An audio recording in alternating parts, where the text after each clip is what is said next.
Hello, I'm Liz from Pennington Quilt Works, and today I will be taking you through our holiday make and stay project, and we will be making these really cute foundation paper pieced ornaments. So let's get started.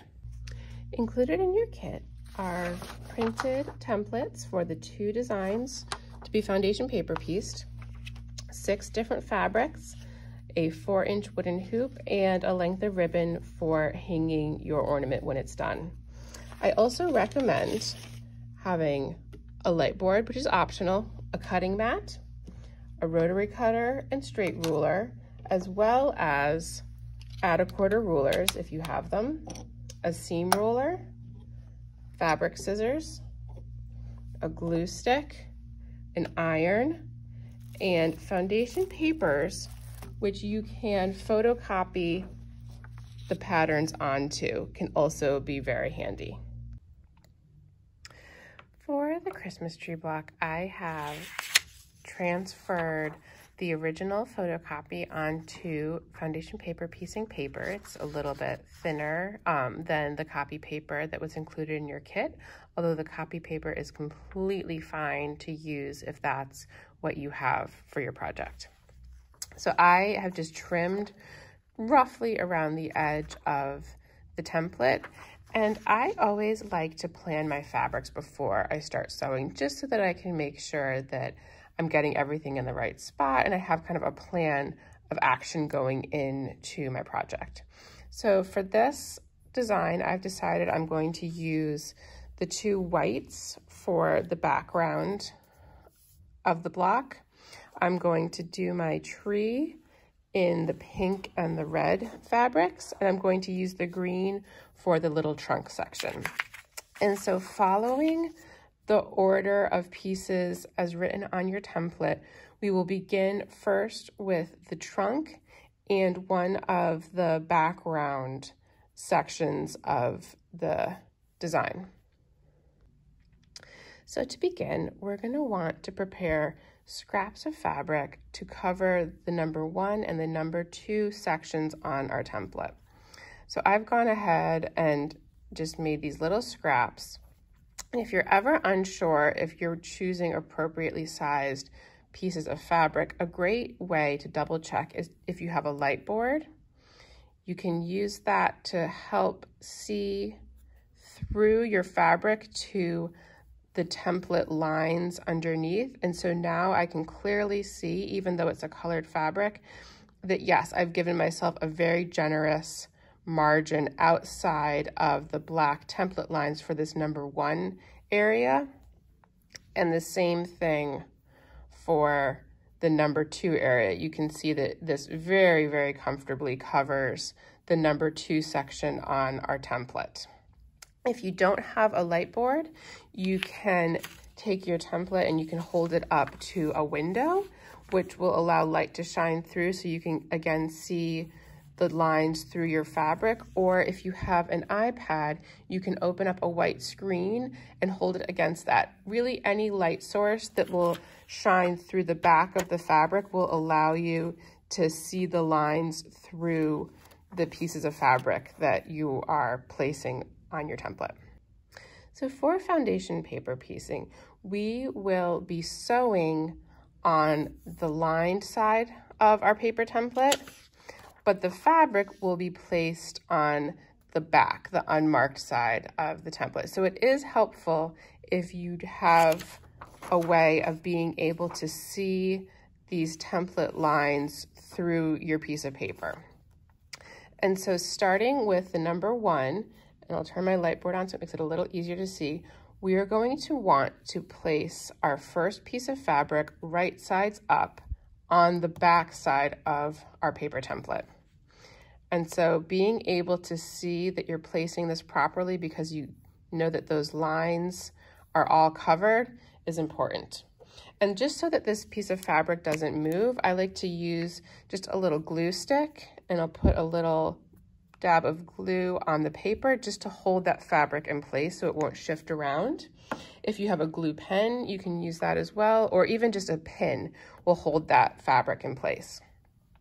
Next, we'll be placing our number 2 scrap of fabric, and because we have reversed our template, the number 2 section is to the right of the number 1 section.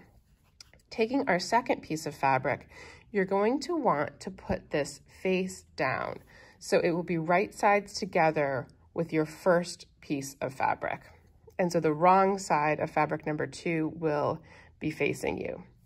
What we're going to be doing is attaching the number 2 fabric to the number 1 fabric along the line on your template in between those 2 sections.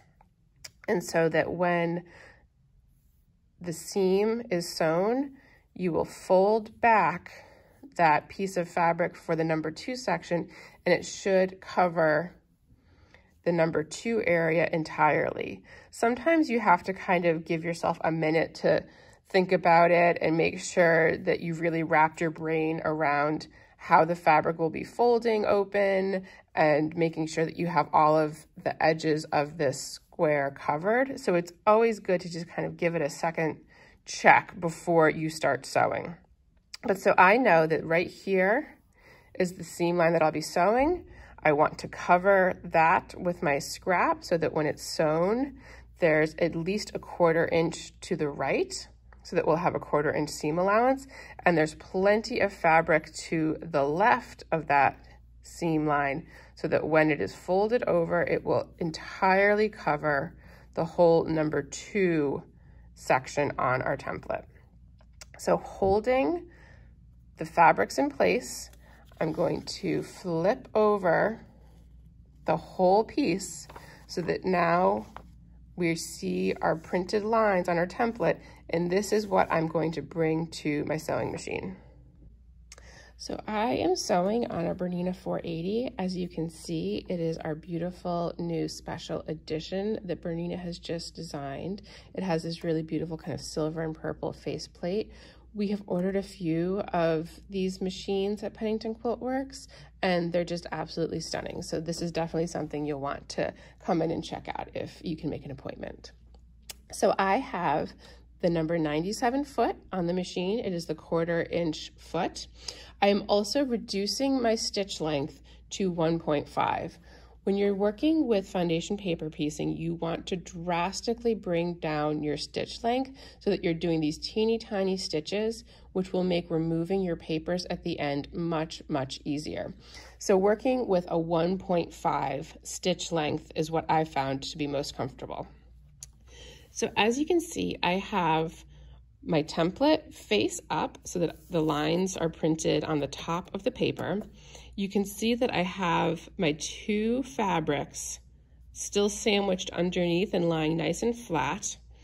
And we will be sewing a line of stitching directly down this printed line in between the number 1 and the number 2 section on the template, starting about 1 or 2 stitches above the intersection of the line and then stitching past the end of the line about 1 or 2 stitches, just to make sure that this one seam of stitching is going to be completely secured.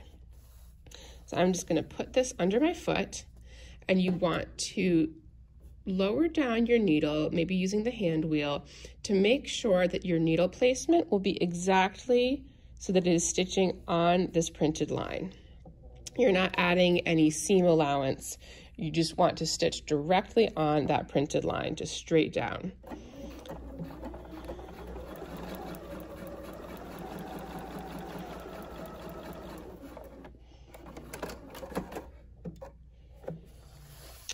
And so here you can see that these teeny tiny stitches just went 1 or 2 to the left of the start of the line and a few off the edge.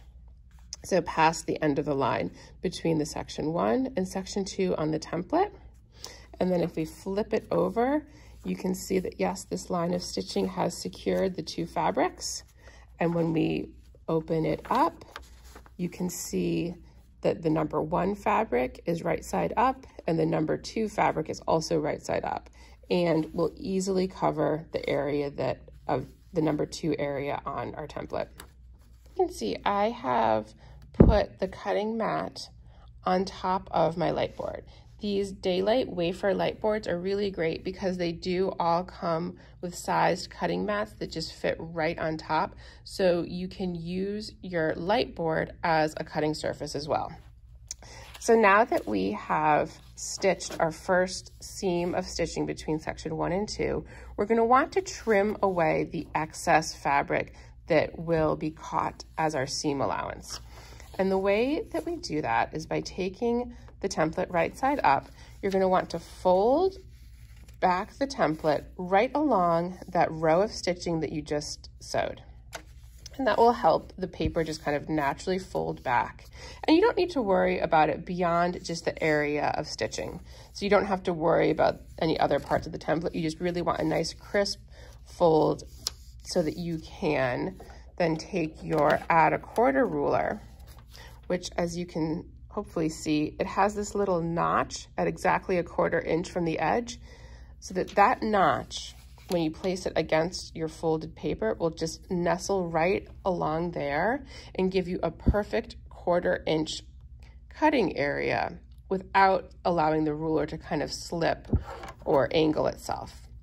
So I'm just going to cut straight along that 1/4 inch ruler, and now you can see we have a really nice 1/4 inch seam allowance right against that row of stitching that we just completed.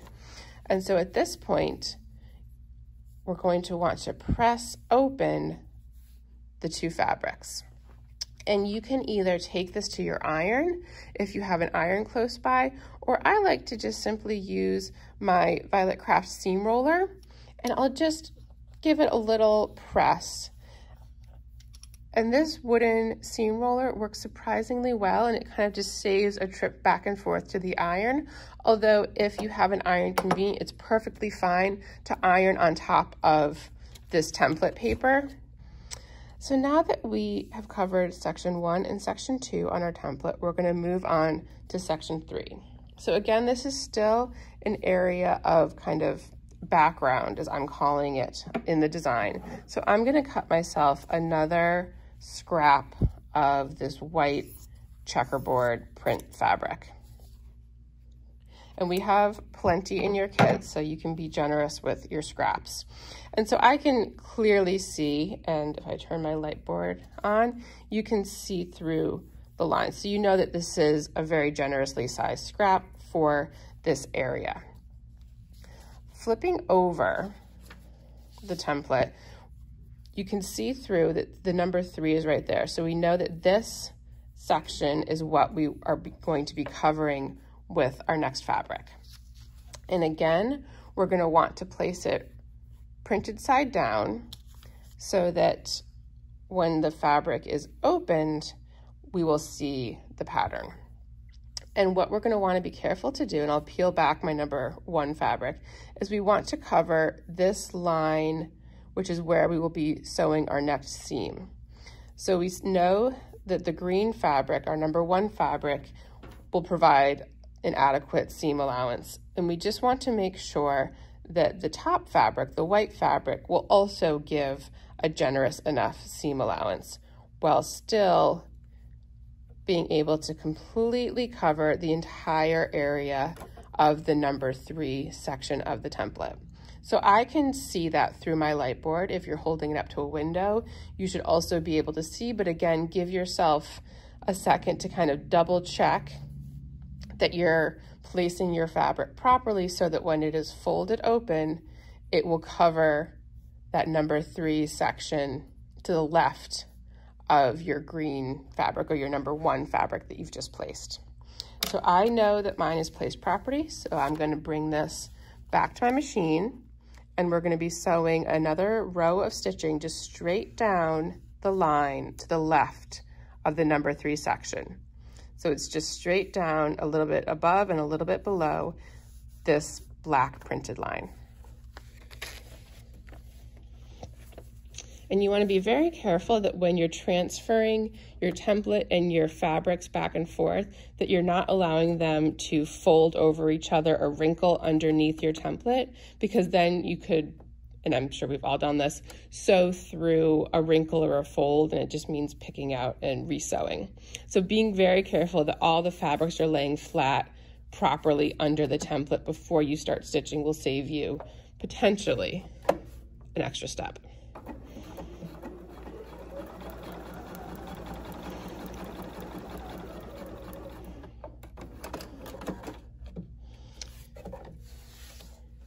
And so now we have the line of stitching just straight down, a little bit below, a little bit above where that line starts and stops. And again, we're going to fold back just right along that crease that was created by the stitching. And using our add a quarter ruler, I'm just going to trim that 1/4 inch seam allowance before pressing this piece of fabric open. And you can see there's a lot of excess fabric, but that is perfectly fine. It will all get trimmed away at the appropriate step, but you can see that we have two perfectly straight seam lines going down on either side of this first fabric, which will be kind of the trunk of the Christmas tree. So for the next section of this design, we're going to start working on kind of the body of the tree. So section 4, 5, and 6, we will sew in order. I have chosen pink for my section 4. So again, I'm just going to kind of roughly cut myself a generous scrap of fabric that I know will easily cover this number 4 section. And you can see the lines through. You might not be able to see it on camera, but using whatever your light source is, you can easily see the template lines through the fabric. And so I know that this is a very generous size scrap for that area. And so I'm going to flip over my template. I'm going to flip over my fabric so it will be right sides together with the 3 other fabrics we've already sewn. And then using your light source, and sometimes you have to kind of push down your fabric, you want to make sure that you are again covering with enough of a seam allowance the line on your template that you'll be sewing next. And so I can see it's right here. And so I just want to roughly put my fabric in position. And if you're at all unsure, you can always kind of flip it around and use your light source to double check. So you can see that, yes, here's the line that we'll be sewing on. And yes, the fabric is hanging over above the line. So you know you will have a proper amount of seam allowance above that line. And so then taking this over to the sewing machine, you will again sew down, just straight down that line to the left of the number 4 section on the template.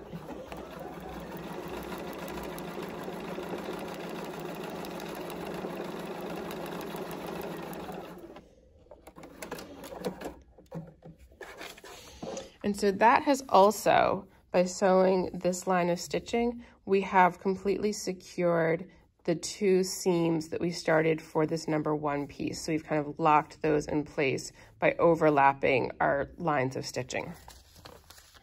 And so now folding back the template along that line below the number 4 section and using the add a quarter ruler, I'm going to trim off this excess fabric so that it won't be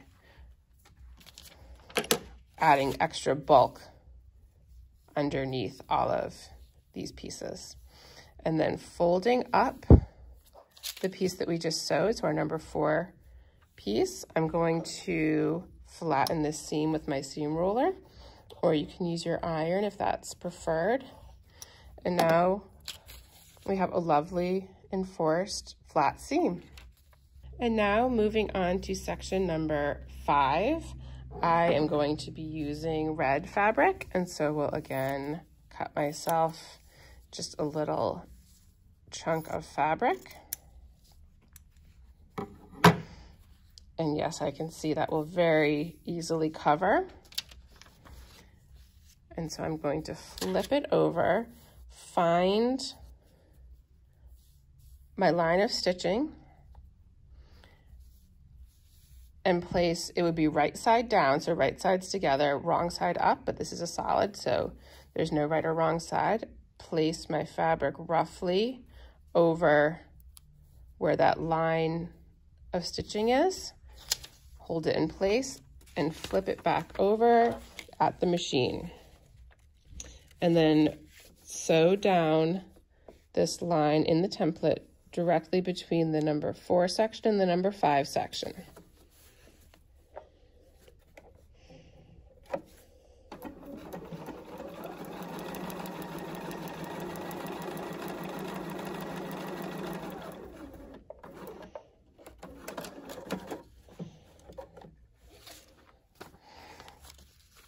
And now folding back and using the add a quarter ruler and trimming off all of that excess fabric. And we can fold back and see that we're now really having some lovely flat, teeny tiny piecing. And we're ready for the top section of the tree, the number 6 area. And so I have my pink scrap. It's going to fit perfectly. So I'm going to flip over. I'm going to find right there is the seam line that we'll be stitching along. So I want to make sure that my fabric will cover that line. And again, you can kind of flip it and double check. So I can see that that's the corner of my fabric piece, and I know that it will cover that seam line very generously. So I'm going to take this to the machine and just stitch right down that line in the template between the number 5 and the number 6 section.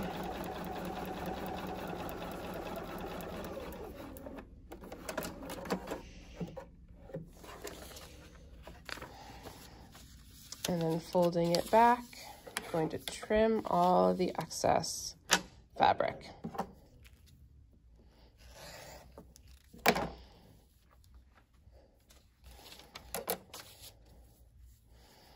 And then roll this seam nice and flat. And it still looks like a mess, but we're gonna have a really cute tree emerge. Now all that's left are these 2 areas of background. So I'm going to get my white fabric and we're going to do number 7 first and then number 8 last. So I want to just kind of make sure that I'm cutting myself the fabric appropriately. And because we're going to want it to be face up like this, when you're checking yourself and kind of cutting your rough piece of fabric, you want to have the back side of the fabric face up so that you know, especially with something like this, where we really want to get this angle correct so that we're not wasting fabric. So I can see through that this is the line of stitching. So I want to make sure that I'm cutting my pieces so that it's appropriately sized to cover this area on the template. And so moving it over, the number 7 section is right here. This is how the piece is going to be when it's open. So we want to kind of double check underneath where our seam line is going to be and place our fabric right side down on top of where that seam line will be. And again, flipping it over, this is a great way to kind of double check. You can see that, so this is the line we're going to be stitching on. And I can see peeking over to the left and to the right that my white scrap of fabric will very easily cover that line of stitching. So I'm going to take this to my machine and then sew straight down to the left of the number 7 section.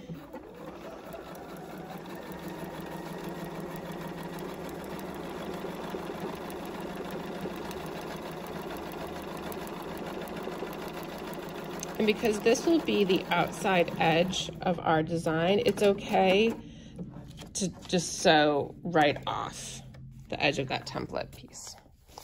Then I'm going to fold back and trim all of this excess fabric.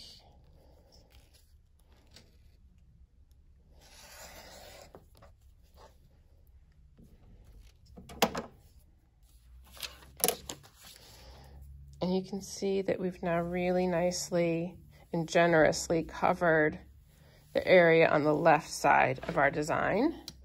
And so I'll reinforce that seam. And now we just need to finish with the piece on the right side. So this is how we'll kind of want the piece to lay, because I can see that I'm covering this line of stitching.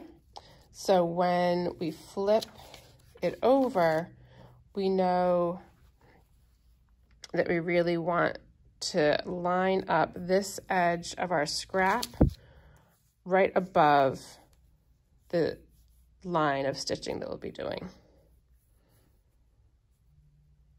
So I'm going to kind of eyeball that, and then holding everything in place, flip it over just to make sure. And I can see my scrap poking out to the right here and then to the left here. And I can tell that that is covering the correct angle when I sew this line of stitching. And so holding everything carefully in place, I'm going to take this to the machine and sew that one last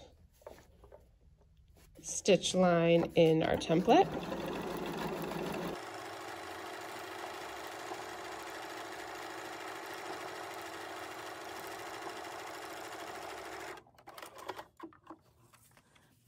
I'm going to fold it back to trim all of that excess.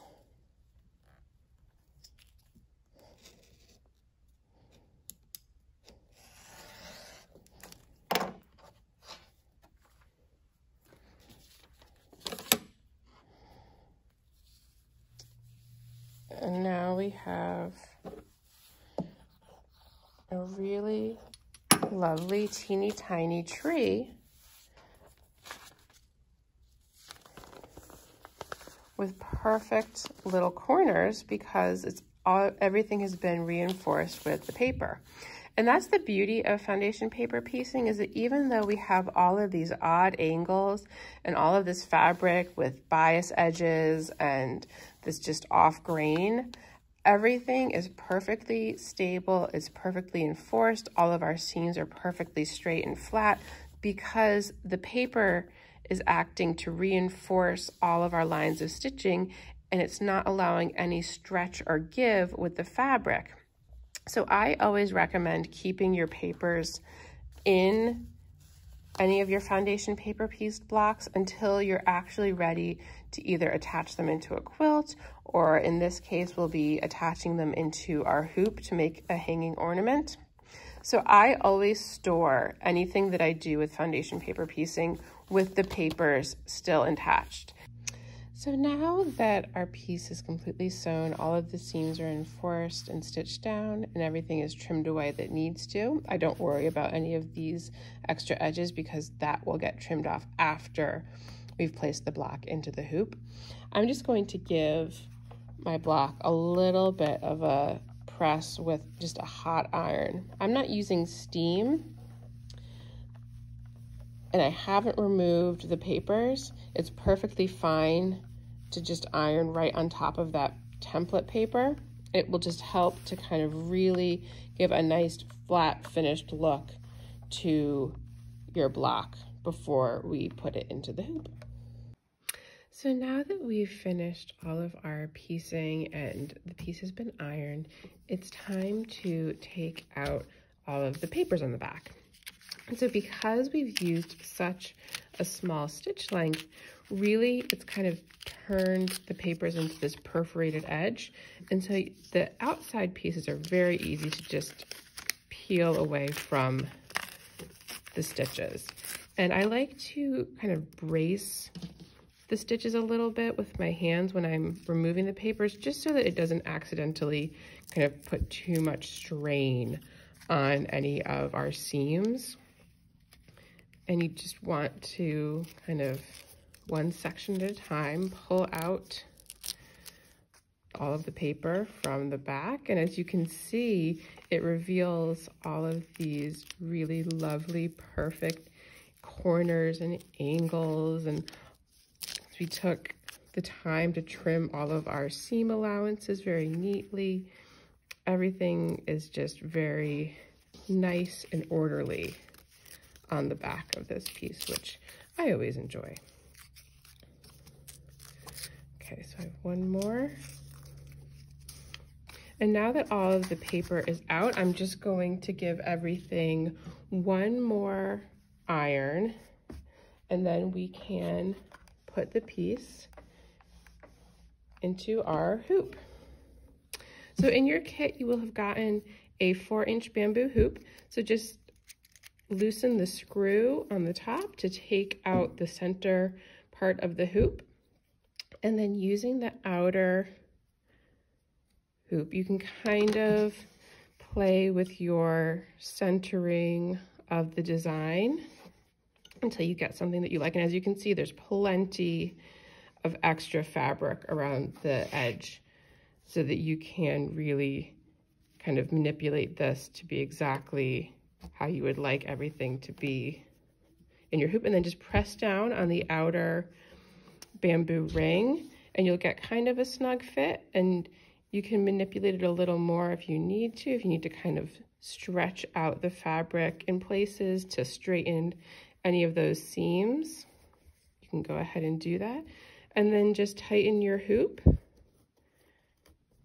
and your piece is done and ready for finishing and gluing.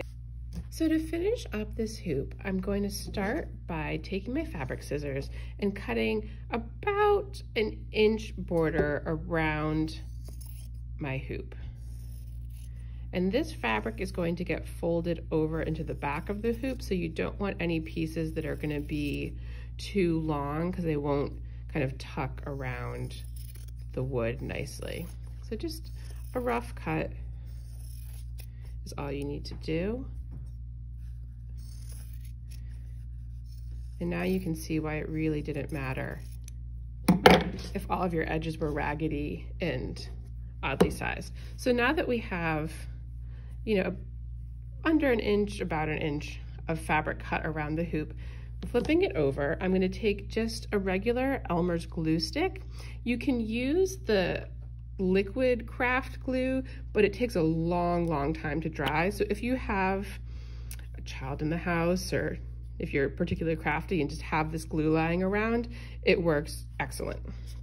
So taking your glue stick, and it's great that it's purple because you can really see what I'm doing. You're gonna put the glue all the way around the fabric, and then you're gonna also want to get the glue as well as you can on the wood inside the hoop, because the more glue, the better and the faster this will stick. And of course it dries clear, but it's great that you can see exactly how much glue I'm using because it's now purple. And so then just around the wooden hoop, and then if you can kind of open up your glue stick, you can use the edge to really get on the inside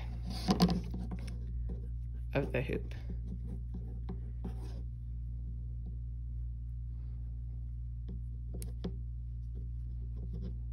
And then once you have a good amount of glue, you just press that rough edge over, applying pressure so that it really sticks. And if you need to add a little bit more glue to a space that didn't have enough, that's fine. And as you can see, because it's basically glue on glue, the fabric is just really sticking very nicely and tucking back inside the hoop. And when you look at the front, it's just perfectly finished. And so now all that we have left is to add your ribbon as the hanger. So what I like to do is tie a knot at the end, creating a loop.